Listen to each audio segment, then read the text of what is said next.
Steve Smith কি তবে অবসরের পথে? আমি জানি না, একদিন করে হিসেব করছি। অবশ্য আমি গ্রীষ্মের শেষ দিকে কিছু রান করে সময়টা উপভোগ করছি, আর সেটা দলকে সাহায্য করেছে। নিজের ভবিষ্যৎ পরিকল্পনা জানাতে গিয়ে ফ্লেক্স স্পোর্টস নিউজে ঠিক এভাবে কথা বলেছেন অস্ট্রেলিয়ার সাবেক অধিনায়ক এবং জাতীয় দলের নির্ভরযোগ্য মুখ স্টিভ স্মিথ। ৩৫ বছর বয়সে এই ক্রিকেটার সদ্য সমাপ্ত বোর্ডের গাভাস্কার সিরিজটা পার করেছেন বেশ ভালোভাবেই।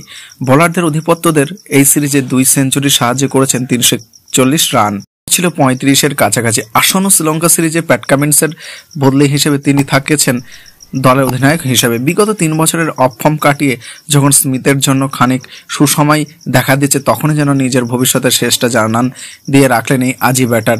নিজের কেরিয়ারের নিয়ে আলাপ করতে গিয়ে স্মিথের ভাষ্য, শ্রীলঙ্কার বিপক্ষে আমাদের একটা পূর্ণাঙ্গ একটা সিরিজ আছে, আর এইভাবেই টেস্ট চ্যাম্পিয়নশিপের ফাইনাল দিন হিসেব করে পরিস্থিতি বুঝে খেলে যাব।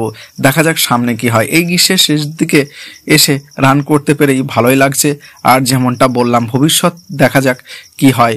গত 4 আসর ধরে আইপিএলে দল পাননি।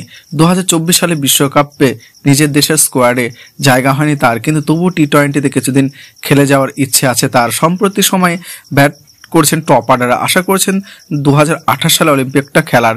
আমি এখন ওপেনিং করছি, অস্ট্রেলিয়ার হয়ে ওপেন করার খুব একটা সুযোগ আমি পাইনি। এটা ভিন্ন ধরনের খেলা, আর আমি যেমন খেলি তার সঙ্গেই মিলে যায়। অলিম্পিক প্রসঙ্গে তার মন্তব্য, 2028 সালে অলিম্পিক বলতে গেলে কাছাকাছি আছে, আর কয়েকটা বছরই কেবল বাকি। আমার মনে হয় আমি আর কিছু দিনের জন্য টি-20 খেলে যাব, তবে এর জন্য নিজের ব্যাটে রান দেখতে চান তিনি।